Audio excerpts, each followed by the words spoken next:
Welcome to Varco Pruden's SSR installation training. This lesson will cover the standard details for SSR installation.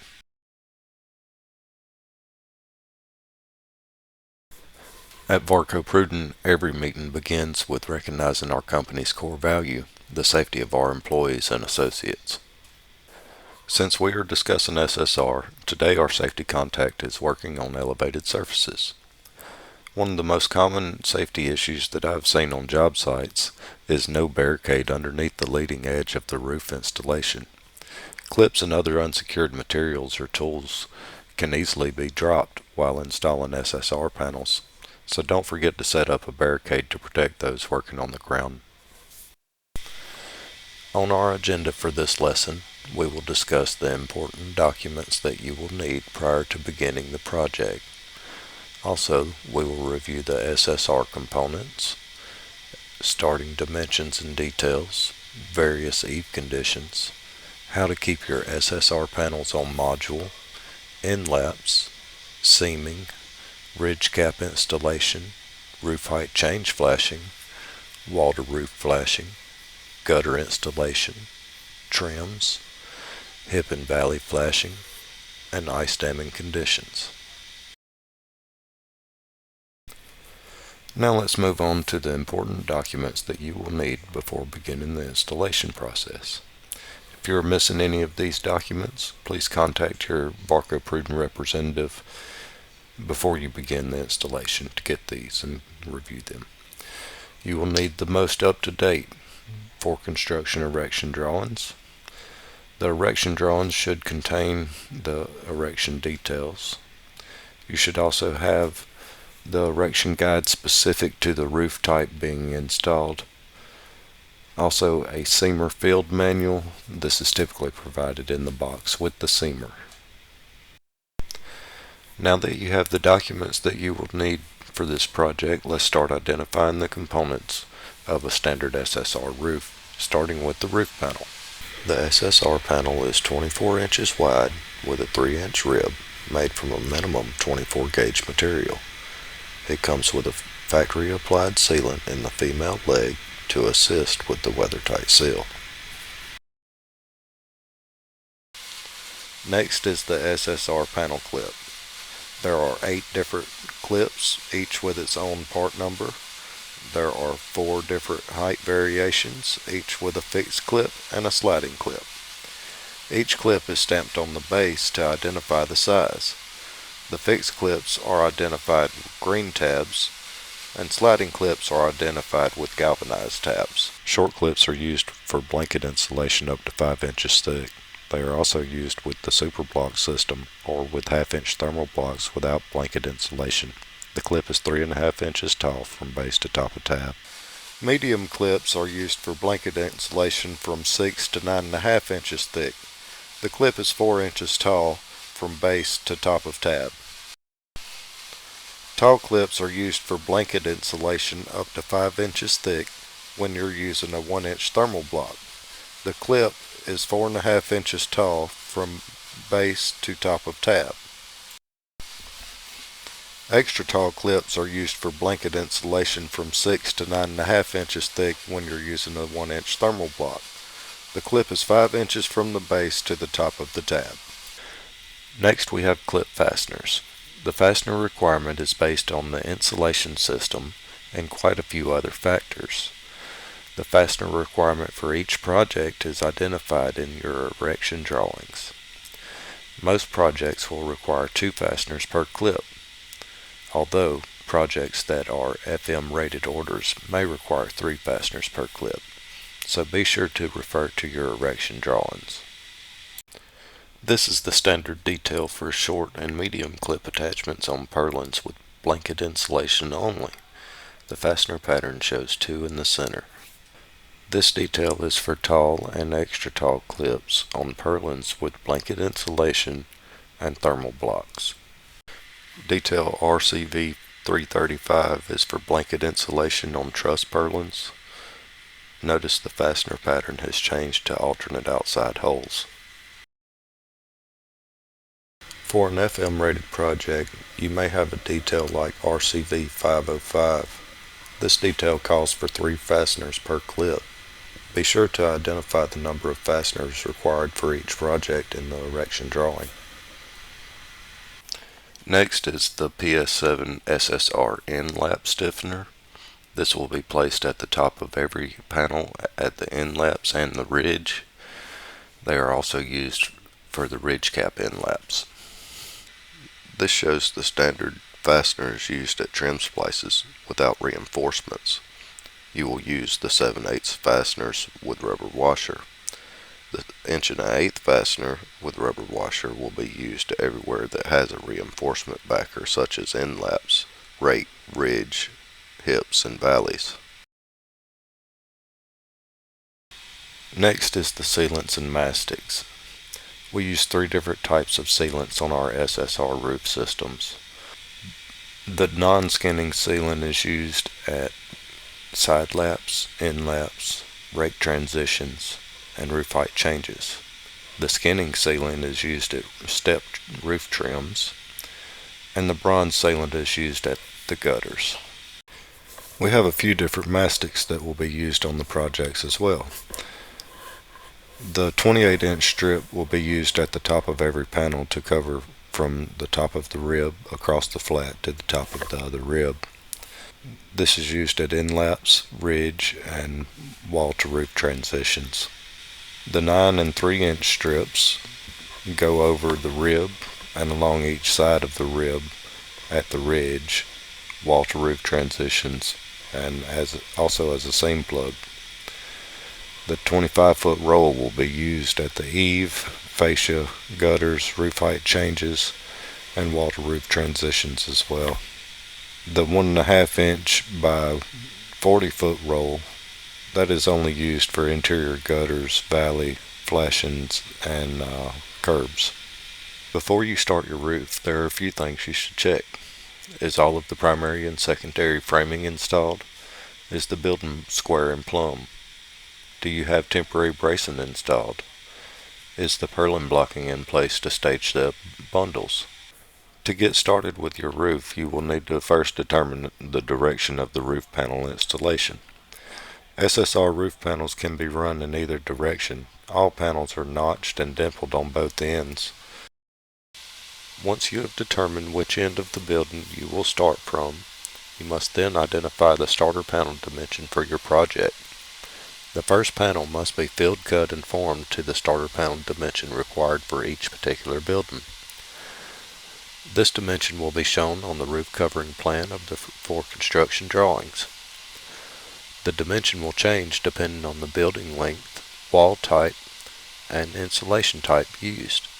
Never start the roof until you are sure of the starter panel dimension. Let's look at a demonstration of how to field bend your starter panel. Today we're going to be talking about the SSR and the SLR2 starter panel. To find the dimension for the starter panel, you go to the roof covering drawing. In this case, the square dimension key shows a number 1. The bottom left-hand side of the drawing, you find the start panel to be 1 foot and the cut dimension to be 1 foot 1 inch. This SSR detail shows to field bend the roof panel up 1 inch. This SLR2 detail shows to field bend the roof panel up 1 inch. To get a more accurate measurement, you can hold your tape measure on 2 3/8 inch in the flat of the panel.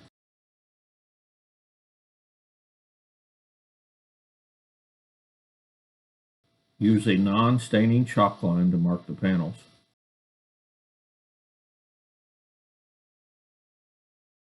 Most use shears to rip the panels.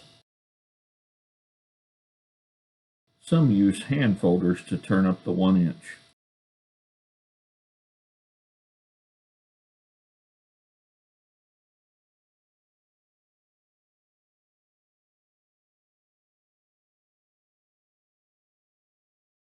Some use a 1 inch drive turner to bend up the panel.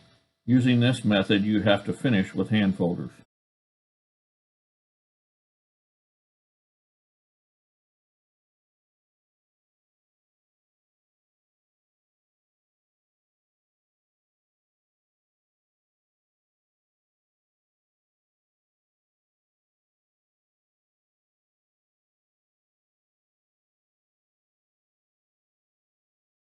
Some erectors make their own benders.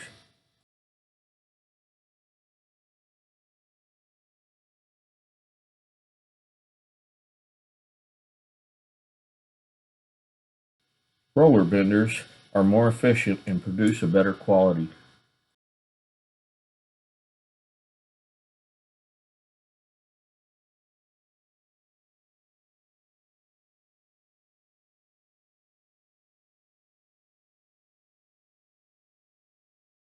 Now you see there are several ways to achieve the 1-inch field bent leg on the starter panel. We'll leave it up to you to make your own choices from here. Now let's move on to the low eave panel overhang. The low eave panel overhang will always be measured from the face of the finished wall panel. The overhang dimension will change depending on the type of eave trim for the particular building. You must use the detail furnished for each project to determine the correct overhang dimension. This detail shows an overhang of 2 1/4 inches from the face of the wall panel. If the finished wall is not in place when starting the roof, take special care to lay out its finished location to ensure correct roof panel overhang. Next, let's discuss in-lap dimensions. On purlins, the roof panel must extend 11 inches above the web of the purlin. The 4-inch lap dimension is critical to ensure the fasteners do not hit the purlin. If the correct lap dimension is not held, the subsequent panel runs will not have the correct lap dimensions. On wide bay truss purlins, the lower roof panel must extend 11 inches above the center line of the truss purlin. Again, the 4-inch lap dimension is critical to ensure that the fasteners do not hit the truss. On wide buildings with several panel in-laps in a single run, it is critical to maintain that 4-inch lap. Now let's look at ridge dimensions. The upper panel should stop 7 inches from the center line of the ridge. This dimension is measured along the plane of the roof at the top of the purlin or joist. If this dimension is greater than 7 inches or the panel is too far downhill, then there is the possibility that the ridge panel will not cover the opening or the fasteners may hit the purlin. If this dimension is less than 7 inches or the panel is too far uphill, it may be necessary to cut the ends of the panels to provide the proper clearance. Failure to do so will prevent the ridge panels from being installed correctly, as the panel seam will hold the ridge cap up too high. This may result in holes being punctured in the seam caps. When dealing with a high eave condition, the high eave should measure 7 inches from the top of the panel run to the outside of the wall panel. This dimension is measured along the plane of the roof at the top of the purlin or joist also. Now you have all the right measurements to get the first panel started. Let's talk about fixed clip locations. Fixed clip locations will vary from project to project based on the required low eave condition. There are 2 types of low eave conditions on Varco Pruden's SSR roof systems. There's a fixed eave and a floating eave. A fixed eave condition is used to direct the expansion from the building's low eave towards the ridge or high eave. A fixed eave will have purlin brace assemblies between the eave strut and the first purlin upslope. The expansion is directed by the use of SSR fixed clips, which do not slide for expansion. The height of the fixed clip required depends on the insulation type used. Fixed clips will always be installed in groups of 3 and installed at the eave member and the next 2 purlins upslope. An alternative is a through-fastened fixed eave. This detail is often used on projects with a high roof pitch. This exchanges the fixed clip at the eave strut for a fixed eave plate installed along the entire length of the eave strut. The next eave condition is a floating eave condition. This condition is used when the length of the roof slope requires that the expansion be directed from the center of the roof towards both the low eave and the ridge or high side. The expansion is directed by use of SSR fixed clips. Fixed clips will always be installed in groups of 3 and installed at each purlin that is attached to a purlin brace. The clips installed at the eave will be the same sliding clips used in the field of the rest of the roof. Fixed clip locations are identified on the roof secondary page of your erection drawings along the outer edge of the building line. The part key shows the fixed clips are identified with a plus sign. For this project, we have a fixed low eave condition with the fixed clips located at the eave strut and the first two purlins uphill. The fixed clips will continue along the same secondary members across the entire roof. All other secondary members will get sliding clips. So now that we have found all of the dimensions required and identified the fixed clip locations for the roof, let's look at installing some of the parts. We'll begin with the starting rake. There are 12 different starting rake conditions available for Varco Pruden's SSR roof systems. As always, refer to the starting rake detail included in your erection drawings for each project. The detail will change depending on the type of roof insulation, wall material, and wall panel type used for each particular building. The rake consists of a rake support bracket, the RSB, and a rake support cap, the RSC. This is what your starter panel will attach to and still allow for the necessary expansion. Let's take a look at a few examples. Detail RC10A1 is the starting rake detail for SSR with blanket insulation using a short clip or medium clip on purlins. The rake support bracket would be attached to the rake channel on the end of the purlins with the leg out and on top and positioned 1 3/4 inches above the top of the purlin for short clips and 2 1/4 inches for medium clips, and then fastened to the rake channel 2 foot on center. Then the rake support cap will hook over the leg of the rake support bracket to attach the SSR panels and rake trim. The rake support cap slides along the rake support bracket and is not fastened at any point to any structural member. On detail RC10A2 is basically the same detail except for using tall and extra tall clips. With a tall clip, the top of the rake support bracket would be installed at 2 3/4 inches, and with the extra tall clip you would be at 3 1/4 to the top of the rake support bracket. Detail RC10C1 is for the rake attaching to a masonry wall. This detail shows the top of the purlin 3/4 of an inch above the masonry wall and the rake support bracket 1 3/4 inches above the top of the purlin with the fasteners provided by the builder. Start your roof by installing the rake support bracket at the elevation determined on the starting rake detail of your erection drawings. Then the first run of insulation can be stretched out and thermal blocks installed if required. Then the rake support cap and the starter panel can be installed with the panel fastened to the rake support cap at 4 foot centers. Do not attach the rake support cap to any purlins. Install the fixed clips on the secondary members determined in the roof secondary plan. The fixed clips will hold the panels in place after it is seamed. Remember the starter panel dimension will vary. Verify that on the roof covering plan. Now let's go through the panel installation procedure. You will begin by installing a string line at the desired overhang dimension along the low eave. Remember to fold back the insulation at the low eave to help prevent wicking. Then you will need to apply a 9-inch strip of mastic on the outside of the vertical on the male leg of the panel starting 1 inch from the low eave.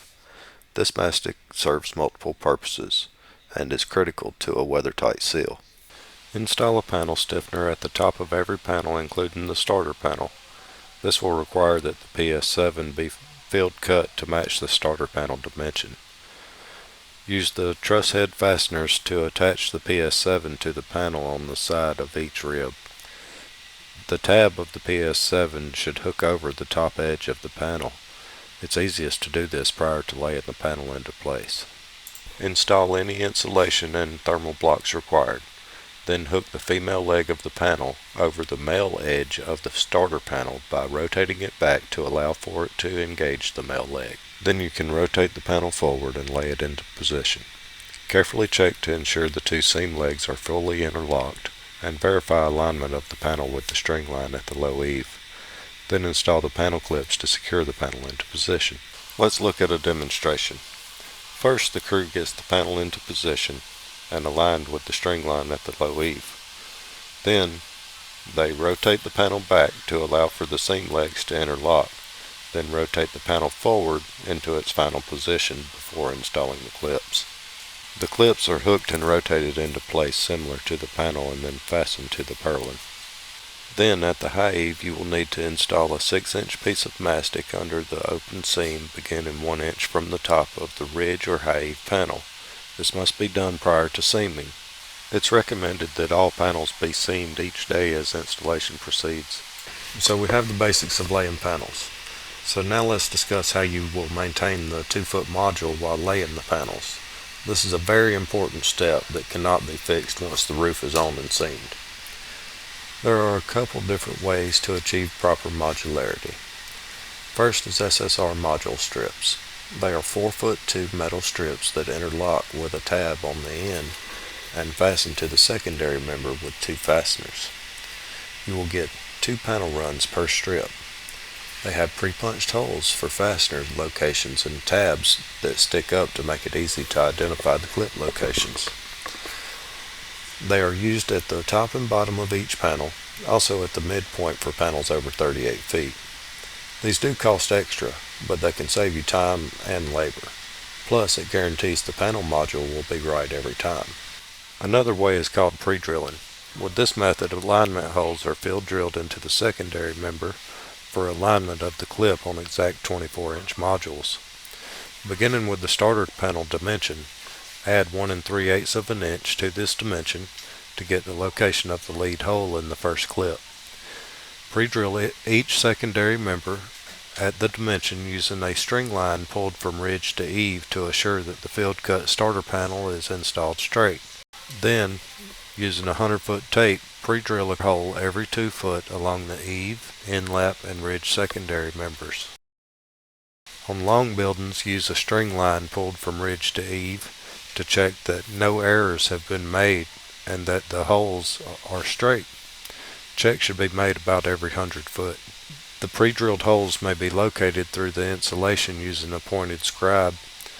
Align the scribe into the hole and then install the required clip fasteners. An alternative to drilling a hole would be to install a clip fastener at 2 foot on center in lieu of pre-drilling. Then the fastener is removed through the insulation and then reinstalled through the clip in the same hole. Another way is called the bump and run method.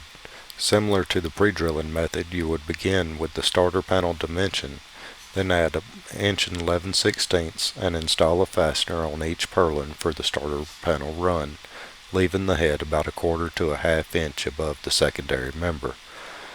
Then install a fastener at every 24 inches across the eave, inlap, and ridge secondary members. This allows for you to bump the toe of the clip against the raised fastener to maintain module. This will require the use of some extra fasteners, so be prepared. Let's move on and look at how to install inlaps. The inlap details are RCV 526, RCV 475, and RCV 414. The truss-headed fasteners are a helpful addition to the inlap. The SSR roof has a 4-inch inlap. This erector uses a 4-inch foam block to make his mark on the top of the roof panel.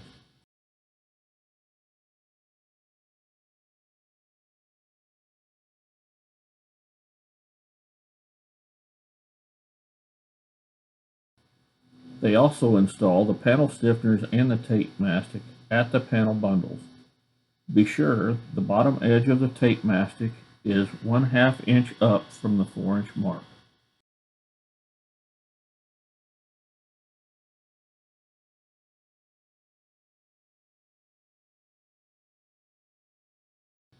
The tube sealant is installed just prior to locking the panel in place.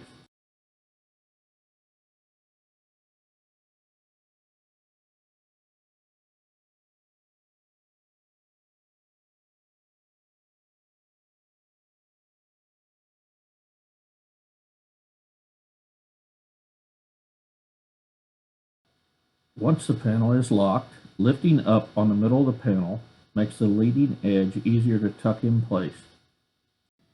This erector uses a clamp on the trailing side of the inlap only.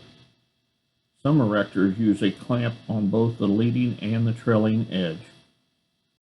Before installing the fasteners, you should make sure the upper and lower panels are nested properly.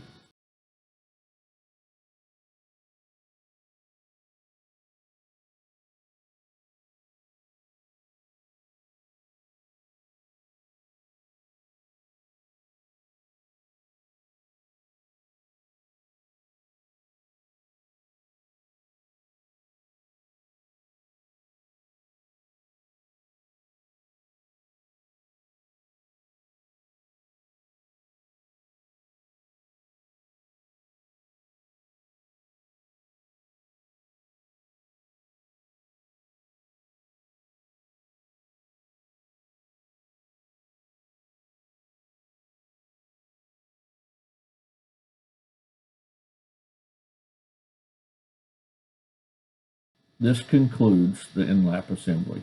Let's take a close look at those details for a second. Detail RCV 526 shows the panel extends 11 inches past the purlin web, with the upper panel lapping 4 inches over the top of the lower panel. The mastic is 3.5 inches from the top of the lower panel, with the fasteners 1 inch from the bottom of the upper panel. This allows the fasteners to go through the center of the mastic. Detail RCV 414 shows the mastic and fastener pattern for inlaps. The panel stiffener is placed at the top of the panel and secured with truss head fasteners 2.5 inches from the top of the panel on the rib, with the bottom of the 28-inch strip of tape mastic positioned 3.5 inches from the top of the panel, and a bead of non-skinning sealant at the top of the mastic on each side. Detail RCV 475 shows that our SSR system calls for a staggered inlap condition. This helps reduce the amount of material built up on the seam at the inlaps and creates a better seam. Now let's look at seaming the panels. The SSR panel seam guidelines are specific as to how thick the seam can be to be considered acceptable. The seam legs must all be correctly tucked in order to make a weather-tight seal. Before running your seamer, check the seam for irregularities. This will save you the pain of fixing a bad seam like what you see here. It's best to run the seamer downhill. Using the two-stage hand crimper, beginning at the ridge or high side of your roof, you will want to start by hand crimping the seam about 18 inches down with stage 1, and then about 12 inches down with stage 2. This will allow you to get the seamer started by aligning the seaming wheels as needed, where stage 1 and 2 meet. You also want to hand crimp with stage 1 at the inlaps to get the best results. Before we start seaming, let's look back at detail RCV 531. The detail we're going to be talking about today is RCV 531. The sealant placement closes off the hem created by seaming the SSR roof panel. Therefore, it must be installed prior to seaming operations. Looking at this detail, you cut a 6-inch long piece of tape sealant out of a roll of 1/8 by 1 inch tape sealant. Then you install the sealant at the high side of every panel run.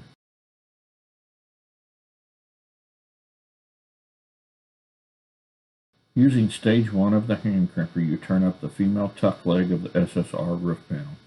Then you fold the tape sealant and install it 1 inch down from the top of the sheeting.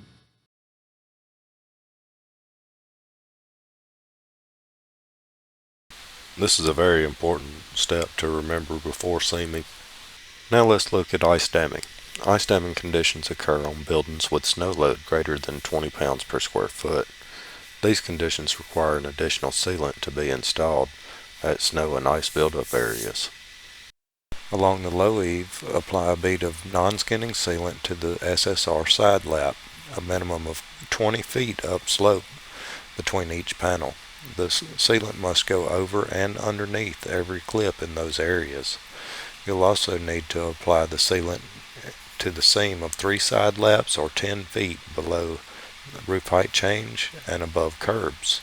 Let's watch a demonstration. Looking at this detail, you add a 3/16 bead of non-skinning tube sealant to the seam of the SSR roof panels. See the SSR erection guide for additional information. This erector added sealant to the roof clips prior to locking them on the panel. Some erectors flip the panel over and apply the sealant to the female leg. Adding the additional sealant assures a weather-tight condition at areas where snow or ice will build up and remain on the roof for an extended amount of time.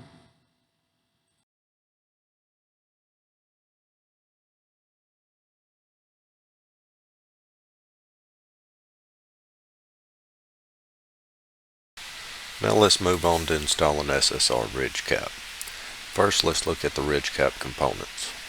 You'll need SSR ridge cap with both male and female legs, a few different mastics, and a couple different fasteners, and some panel stiffeners. Let's watch how it's done.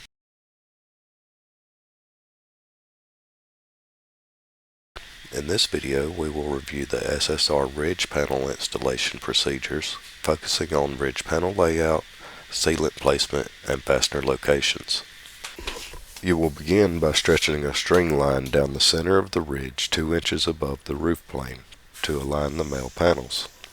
Hold the panel along the string line, then mark the location of the bottom edge of the ridge panel on the SSR roof panels. Detail RCV 420 shows the sealant placement and fastener placement. The sealant will go 1/2 inch above the mark that was made on the roof panel. One 3-inch piece of mastic is then folded in half and tucked into the rib under the seam. The 28-inch strip goes from the top of one trapezoid across the flat to the top of the next trapezoid.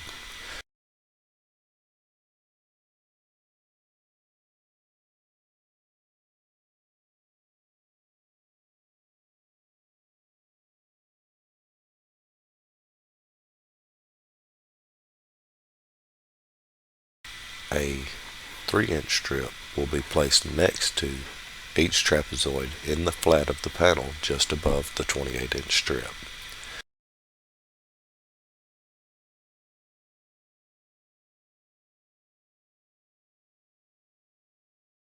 Then the 9-inch strips will go over each trapezoid.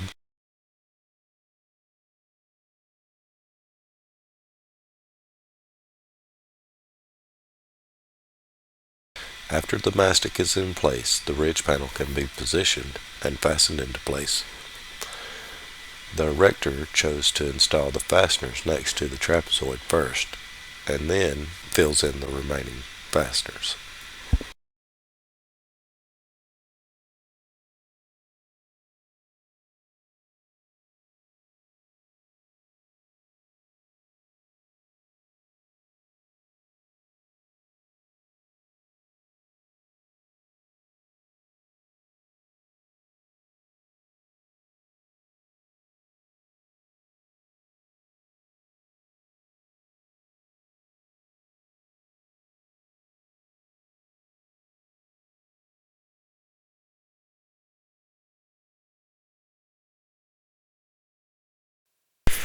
Next, you will hook the female leg onto the male leg and lay in place. Mark the bottom edge of the roof panel, then install the sealants as shown, then fasten the ridge panel into place. Be sure that you are following the details provided in your erection drawings and refer to the installation guide for assistance. This concludes our video. Thank you for choosing Varco Pruden. Now let's take a closer look at the details. The direction of a ridge installation is a field choice, but the panels must be seamed at least 12 inches at the ridge end prior to installing the ridge cap. A male ridge panel should be installed first, starting with a 10-foot-4 section aligned with a string line along the center of the ridge.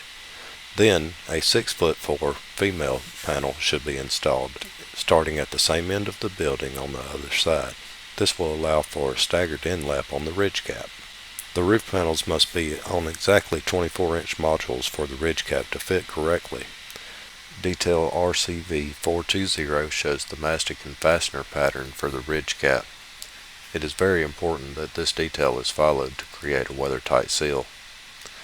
The panel stiffener at the top of each roof panel acts as a backup plate to help draw the panels together tightly when the fasteners are installed. The fastener pattern around the seam cap is shown on detail RCV 421. A pair of C-clamps to squeeze the seam cap tight to the seam while installing these fasteners is recommended. Detail RCV 419 is the ridge in-lap condition. A PS7 will need to be cut and then installed on the leading edge of every ridge panel. All mastic should be positioned a ½ inch from the trailing edge of the ridge panels, allowing for the fasteners to be 1 inch from the edge and penetrate through the center of the sealants. As always, there should be a 4-inch lap. Let's take a look at how to make an in-lap on the ridge. Today we are going to be talking about the in-laps of the SSR ridge panels. The panel stiffeners are frequently left out. Looking at this detail, you field cut a panel stiffener so it rests on top of the panel stiffener that was installed on the end of the roof panel. This erector has the cut panel stiffener in place and the next ridge panel pre-caulked. Once they lap the panel properly, they clamp it.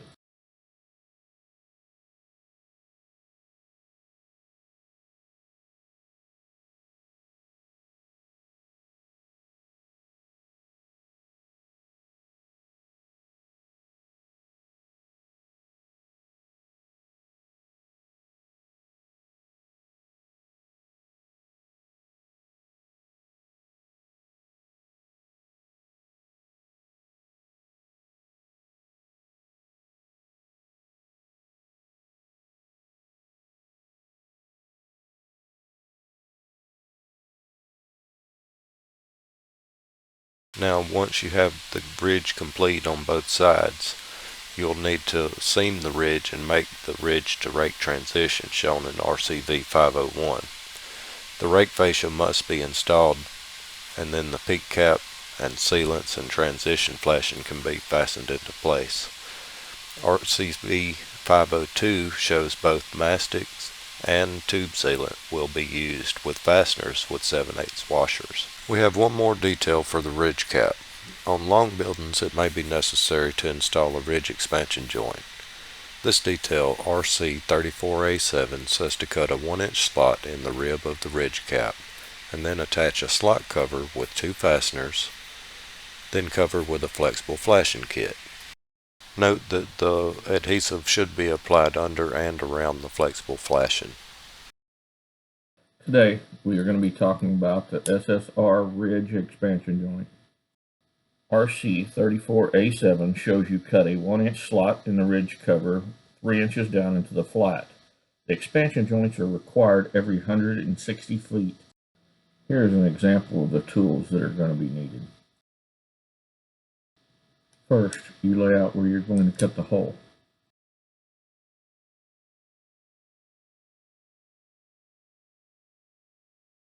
Use a sawzall or any other non-abrasive tool to cut down through the trapezoid. Abrasive tools such as grinders burn the cut edge, which could accelerate the deterioration.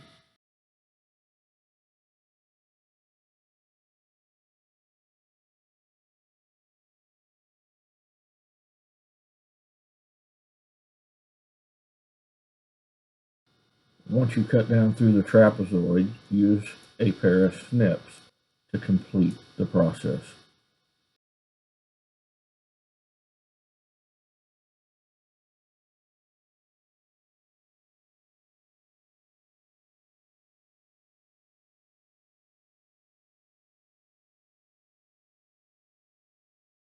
Next, bend the aluminum strip to match the ridge profile and fasten it down on both sides.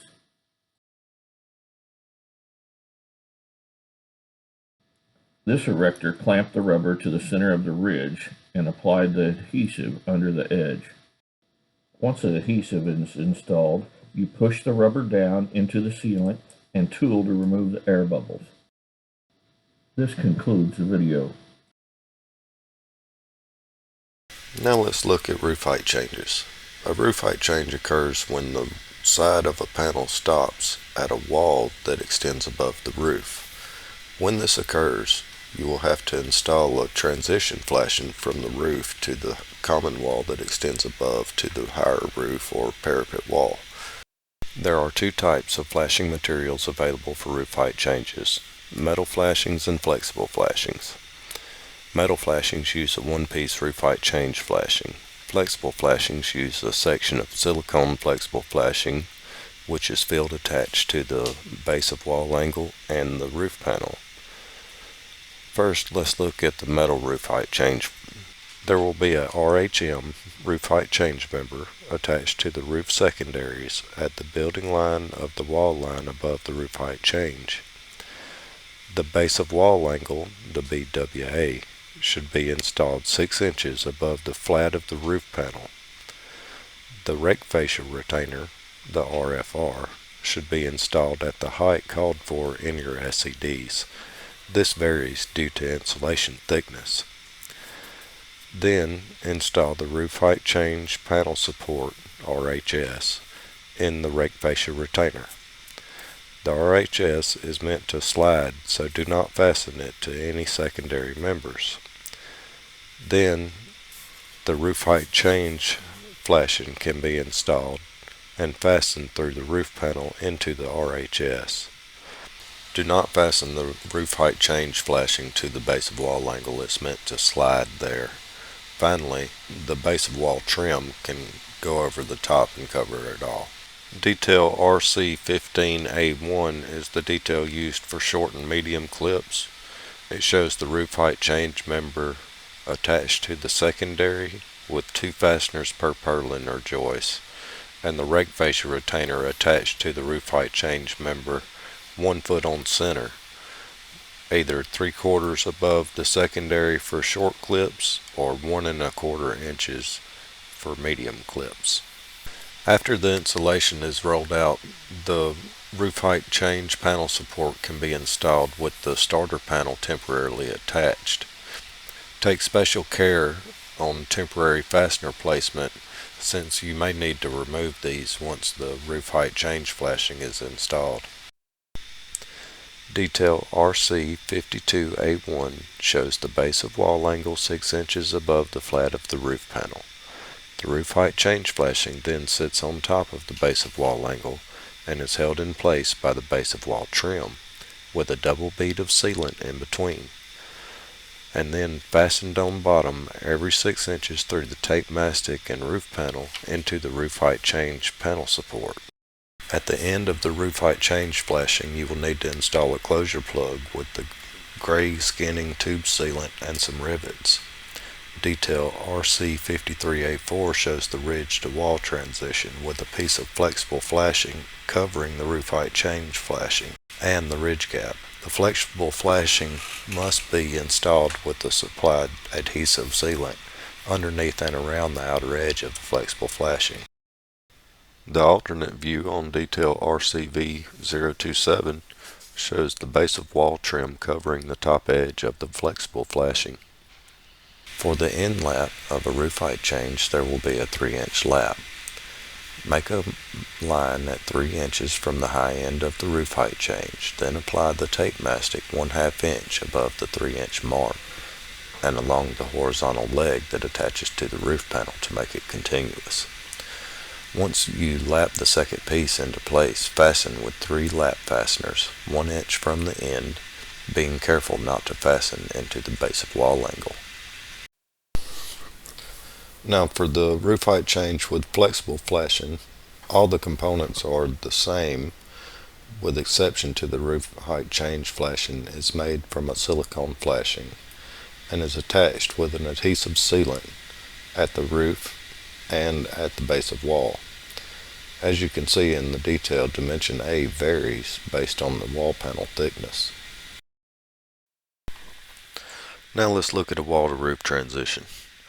Wall-to-roof transition flashing is used when a roof intersects a wall at a lean-to, below an eave height, high side of a parapet wall, or lean-to that ties into an end wall. There's currently 2 types of material used for a wall-to-roof transition flashing. There's a metal flashing and there's a flexible flashing. First, we'll look at the metal flashing. The details and components for this will change based on the type of wall panel that's used above the flashing. You got to refer to the specific details furnished with each building for exact part requirements. At the top of the roof panel, there will be a panel stiffener with the wall-to-roof flashing attached and lapped over the base of wall angle.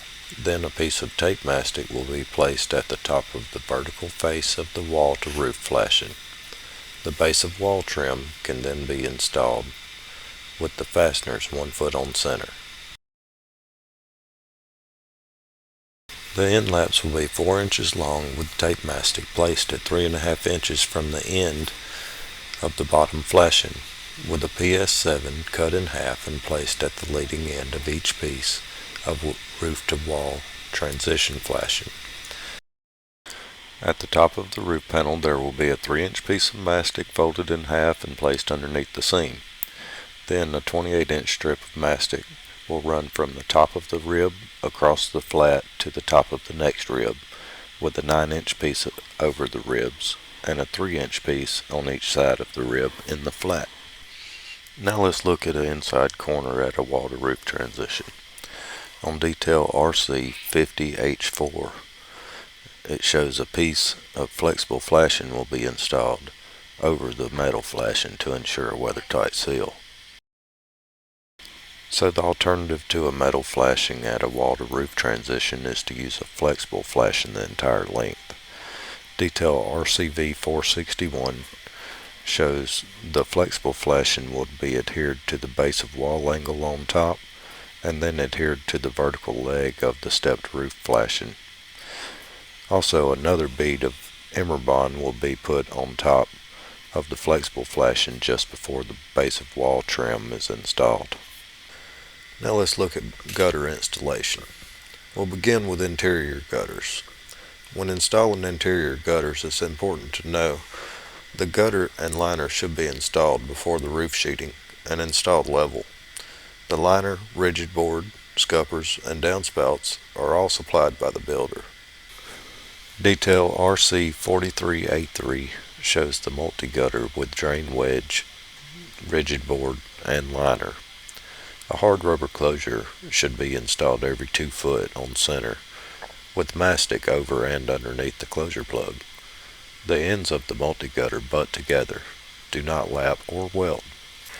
The hard rubber closure should be secured over a continuous layer of mastic the length of the gutter with a fastener in the center every 2 foot. Then a 9-inch strip of mastic is placed over the top of the closure. Another 9-inch piece will be placed between the vertical legs of each panel.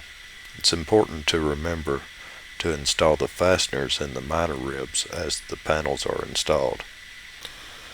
Now for the more common eave gutter, you will first install the panel closure angle with foam closure plugs with mastic underneath and over the plug. Then install the pre-assembled gutter by attaching the inside leg of the gutter to the roof panels with 5 stitch fasteners per panel. Then the gutter arms are aligned and attached to the seam with VP200 rivets. Detail RC32A1 is the gutter detail for fixed eave condition and VP wall panels. It shows the panel overhang at 2 1/4 from the outside of the wall panel. Then the PCA is attached to the wall panel with stitch fasteners 1 foot on center. The gutter strap is connected to the gutter with 1 fastener for standard conditions and 2 fasteners per strap under ice damming conditions. Now when there's no gutter at the eave, you will get an eave fascia. The eave fascia will also get foam closure plugs with mastic on top and bottom and secured with 5 fasteners to the roof panels.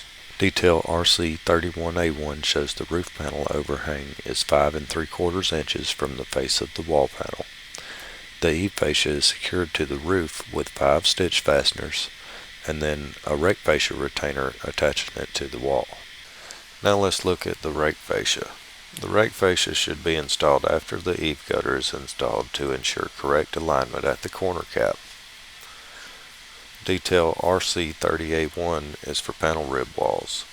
Hold the rake fascia in place and align the corners with the eave gutter Mark the location of the lower flange for the placement of the rake fascia retainer. Then attach the rake fascia retainer to the wall panel with fasteners installed at 1 foot on center. Then install a continuous run of mastic where the fascia attaches to the roof. Then install the fascia into the retainer and rotate over the roof panels, and attach the fascia to the roof panels 6 inches on center. Fasteners must extend through the rake support cap, but do not install the fasteners into any structural members. To finish off the corner of your rake, you'll need to look at detail RC38N1 that shows the metal corner cap is attached with pop rivets, along with the gutter being covered with a metal bird stop and the rake with a panel filler. Now let's take a look at hip and valley flashings. First, let's focus on the hip flashings. After installation is complete, it will look similar to a SSR ridge cap with the seam down the center, but there are several differences. Let's take a look at the components first. You will need 7/8 stitch fasteners, 1 1/4 inch structural fasteners, SSR seam caps, mastic, and hip backing plates. The hip backing plate must be installed prior to installing the panels and flashing. Install a run of insulation underneath the hip backing plate prior to fastening into position. Then snap a chalk line 6 inches down from the center line of the hip on both sides for panel alignment. You will need to field cut the roof panel to match the layout line and notch the seams to provide clearance for the seam cap. Then install the panels in the same manner as typical panels. Remove any hip backing plate fasteners that may interfere with the flat of the panel. Do not attach the panels to the hip support at this time, and no clip is needed on the hip backing plate.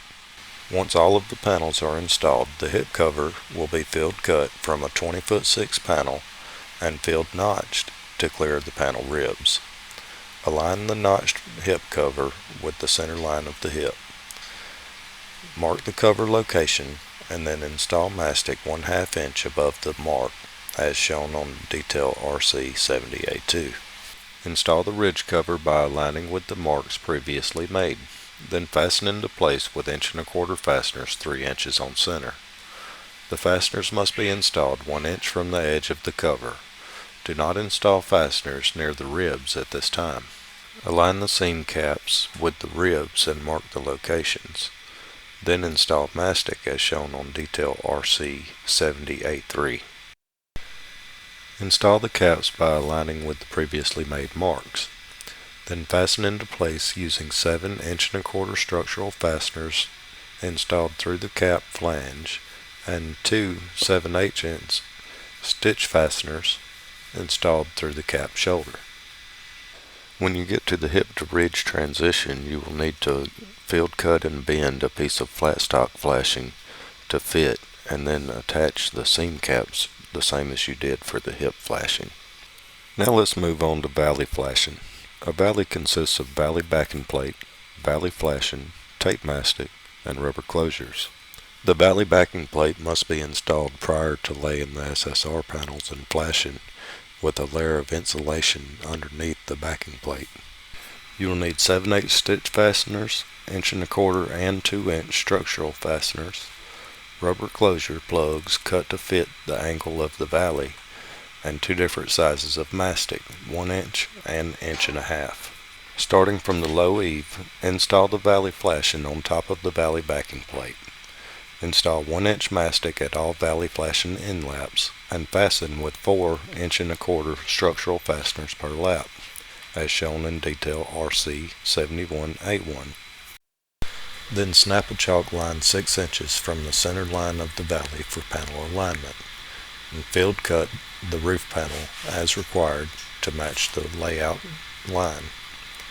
Apply a strip of mastic a 1/2 inch up from that line. Wrap the closure plug with 2 layers of mastic and seat into the mastic at the rib location.